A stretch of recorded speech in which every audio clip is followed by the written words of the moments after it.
Kita sedang membahas elemen lentur ya. Tapi ada beberapa pertanyaan mengenai tugas yang Anda masih punya waktu sampai nanti sore untuk mengumpulkan. Mungkin perlu saya sampaikan juga di sini karena pertanyaannya melewati jalur pribadi saja, jadi tidak ada yang lain yang memperhatikan. Pertama tentang koefisien Shirley faktor dulu ya. Ada yang menanyakan tentang hal itu atau agak ragu tentang hal itu. Jadi kalau kita coba lihat tabel D31-nya.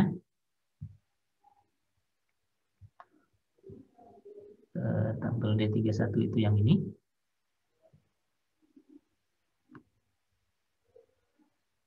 Kalau kita perhatikan di masing-masing baris itu ketentuannya disampaikan di sana ya. Misalnya nomor 1 itu kalau semua tension member, jadi elemen yang mengalami tariknya itu tersambung langsung ke melalui semua penampangnya ya. Jadi kalau siku misalnya ya kedua kakinya tersambung ke sambungannya, itu semua punya satu ya dengan baut atau las ya. Tapi kalau las ada pengecualiannya itu ya. Las kecuali kalau kasus 4, 5, 6 ya. Jadi misalnya kalau di problem di tugas itu yang nomor 1D misalnya itu termasuk yang pengecualian ya. Nah, kalau di baris kedua itu semua kecuali HSS ya. HSS itu hollow ya, hollow structural steel, jadi yang bolong tengahnya itu semua tidak semua ya, tidak semua tersambung ya.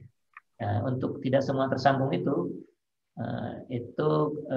kalau fasteners atau baut sih oke, sesuai dengan sambungannya. Tapi kalau las ini kombinasi longitudinal dan transverse. Jadi kalau mau pakai kasus 2 itu berlaku untuk 1E. Kalau mau pakai kasus 2. Tapi kalau 1E itu plat, ya sebenarnya masuk aja gitu. Itu plat ya. Kalau plat itu bisa pakai 1 sebenarnya. Karena dia tersambung semua dan tidak masuk pengecualian di yang 4. Jadi 1B juga. Nah, kalau 1B itu harus dihitung ya karena angle ya. Jadi 1B itu bisa pakai kasus 2 ya. 1B itu angle yang mudah-mudahan masih kelihatan di insetnya gambarnya. Ini saya perbesar aja gambarnya. Nggak terlalu kelihatan di sana ya. Ini siku, lalu dilas. Kok dilasnya gitu? Atau saya hilangkan dulu aja share-nya. Ini lebih jelas. Kalau disambungnya di sini saja. Dan ini angle, jadi masih ada elemen yang tidak tersambung di sisi sini. Ini case-nya 2 ya. Khusus untuk yang las ini. Tapi kalau kalau begini case-nya 4. Karena tidak ada transverse-nya, ini case nomor 4 ya. Kalau ada transverse-nya yang di 1B itu ada transverse-nya. Ini boleh pakai case 2 ya. Jadi kalau ada ininya, ini bisa case 2 ya. Formulanya agak berbeda sedikit ya. Ada faktor rasio antara lebar ini dengan panjang las ke sana ya. Demikian kira-kira ya yang untuk yang las. Kalau untuk yang baut ya Anda bisa gunakan formula yang sesuai. Mungkin kemarin juga ada yang menanyakan soal lubangnya. Jadi kalau penampang wetland seperti ini atau channel atau apapun lain, biasanya sih yang gambar ini wetlandnya. Kalau siku sudah kelihatan. Kalau disambungnya seperti ini, jadi dalam arah memanjang, bisa saja ini beberapa.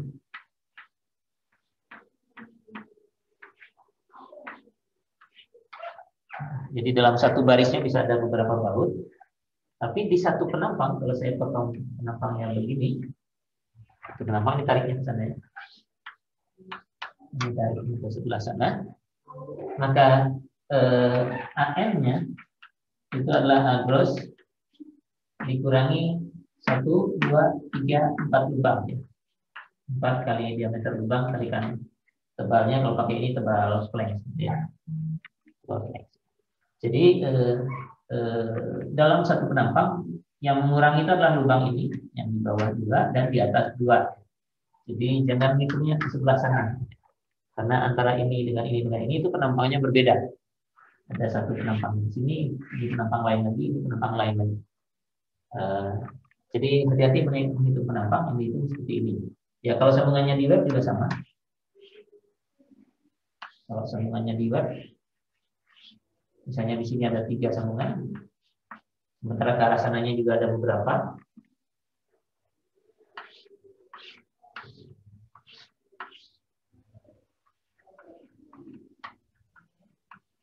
Begini, misalnya, nah di satu sambungan 3 lubang, 3 itu adalah 3 yang tergambar di sini. 1, 2, 3. Jadi ini A-nya, AM-nya adalah A gross dikurangi 3 kalikan D kalikan tebalnya, ini tebal W ya. Itu. Jadi luas penampang net ini atau nanti juga efektif itu dihitung di satu potongan penampang yang tegak lurus dengan arah gaya tariknya. Jadi kalau tariknya ke sana, satu penampang itu begini. Ya, begitu seterusnya. Nah, untuk penghitungan X bar juga kemarin ada yang bertanya dan kelihatannya di kelas saya memberikannya keliru. Jadi kalau sambungannya seperti ini di problem nomor berapa yang ada yang begini? Yang terakhir ini 5 ya. Misalnya X barnya itu dihitung dari separuh. Jadi dari ini platnya bukunya. Jadi bidang sambungnya ada di sini dan X bar itu adalah yang ini. X bar itu adalah yang itu. Nah, X bar ini kalau Anda ambil dari WT yang setengahnya. Jadi kalau ini kalau di soal yang terakhir itu tidak disebutkan ininya ya. Misalnya kalau Anda pakai ini W10 kali ya nggak tahu lah, bikin aja angkanya ya 36 gitu, nggak tahu ada atau enggak gitu ya. Anda cari di WT 5 kali 18 X barnya. X barnya bisa cari di sini atau kalau tidak salah di kelas dulu saya menyampaikan X barnya maaf, X barnya bukan yang ini. X barnya adalah centroid yang ini ke sana gitu ya. Centroid dari separuh, centroidnya mungkin ada di sini sampai atas gitu ya. Itu X barnya dan X bar ini bisa dibaca dari profil WT yang nilainya separuhnya dari right length. Nah, kalau tidak salah dulu saya sampaikan ini ZX dibagi dengan luas ya. Dibagi dengan luas. Nah, tapi kalau formulanya begini, yang diperoleh itu adalah jarak yang ini. Ya, jadi yang ini harus dikoreksi. Ya. Kalau Anda baca di tabel ini sudah benar. Yang benar itu X barnya adalah setengahnya ini, jadi D per 2 dikurangi ZX dibagi A. Jadi kalau mau pakai tabel white flag, hitungnya dari sini. Kalau untuk arah yang Y benar. Y barnya memang ZY dibagi A. Jadi hal yang perlu saya koreksi. Oke, itu terus kemarin ada lagi yang bertanya soal PU untuk yang struktur rangka batang. Ini sebenarnya untuk struktur apapun. Kalau diberikan beban hidup dan mati seperti itu,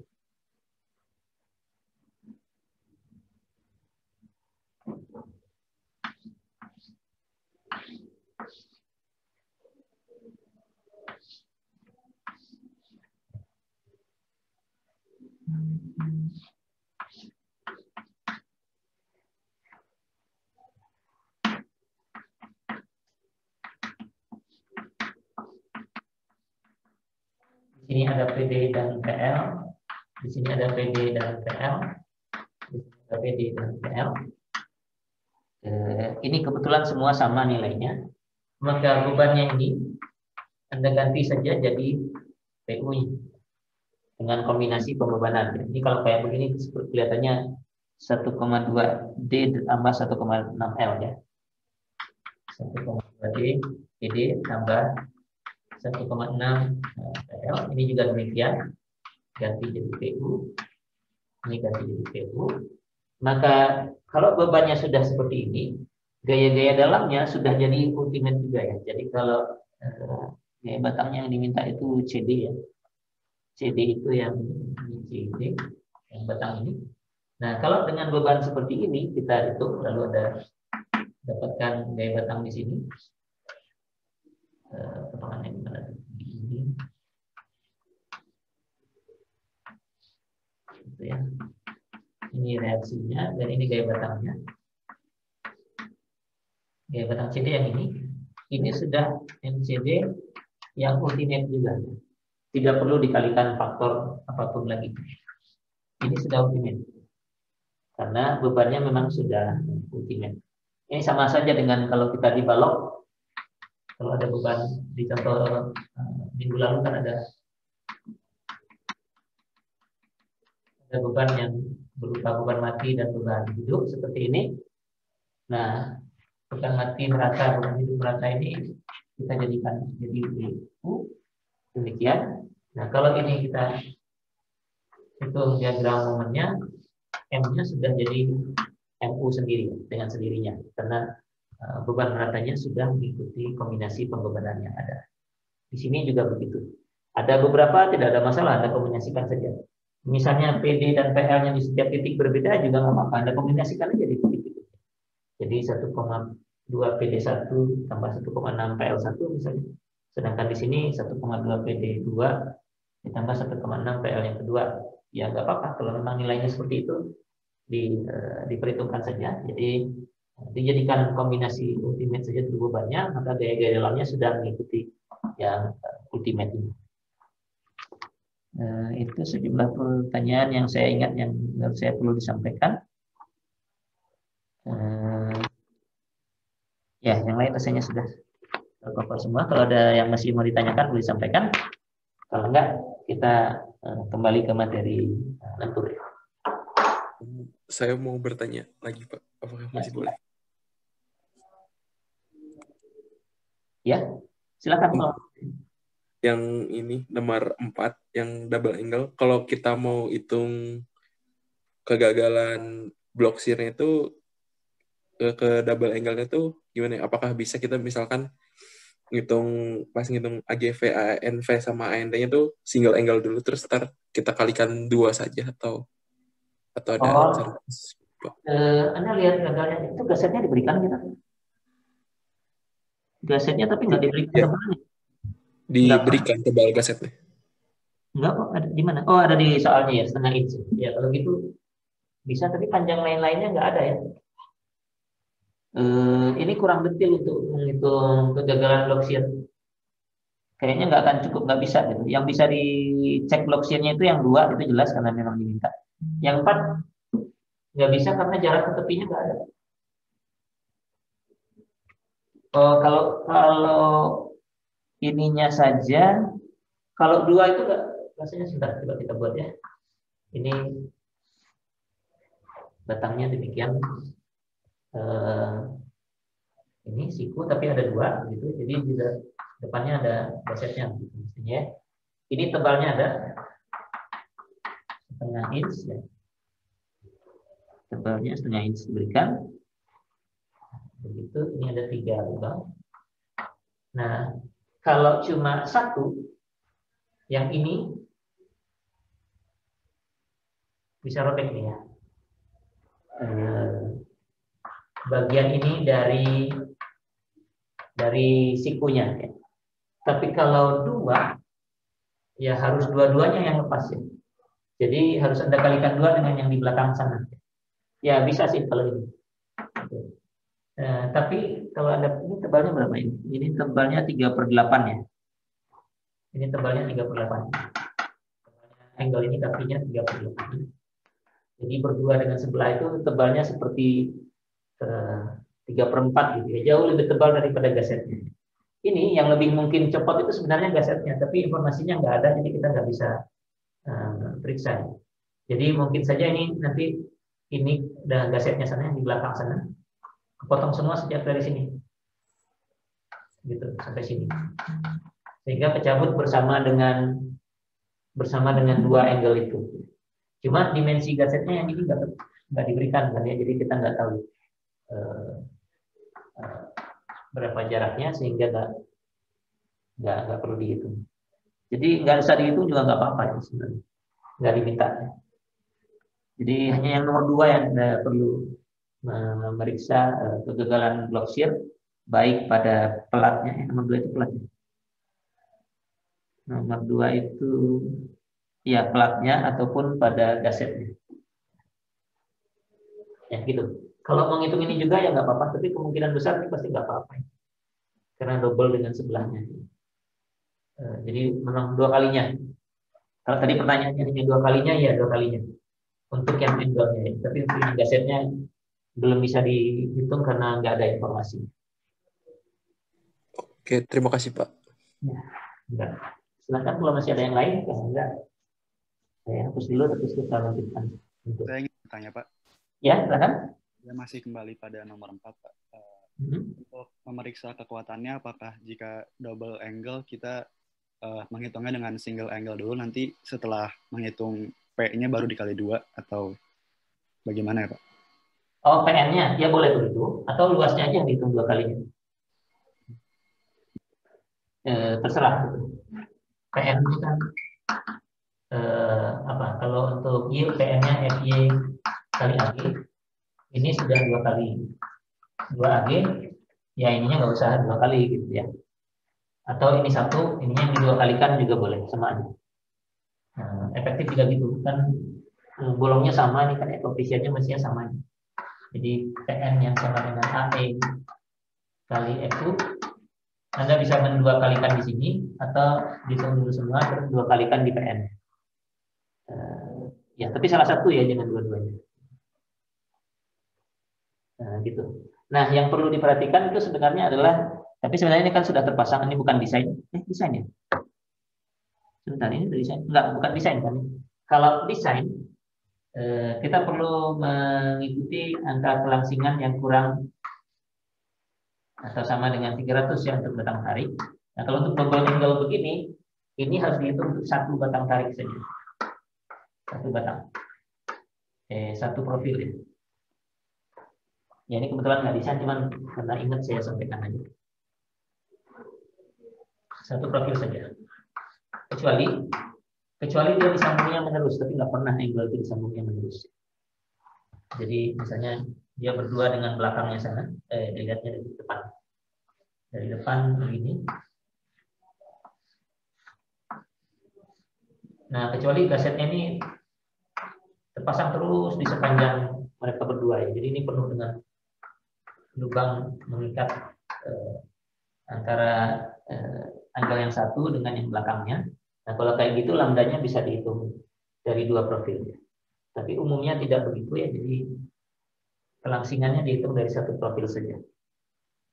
Kalau nanti Anda ketemu desain. Kalau sudah yang ada, biasanya digunakan saja. Karena kan kita tidak bisa membatalkan soal kalau lambdanya misalnya kurang dari 300, lebih dari 300 misalnya. Karena itu pun statusnya sebenarnya anjuran. Bukan ketentuan sebenarnya. Anjuran. Jadi kalau digunakan kalau mendesain. Kalau sudah diberikan profilnya, hitung aja. Nggak ada masalah dengan kelangsingan.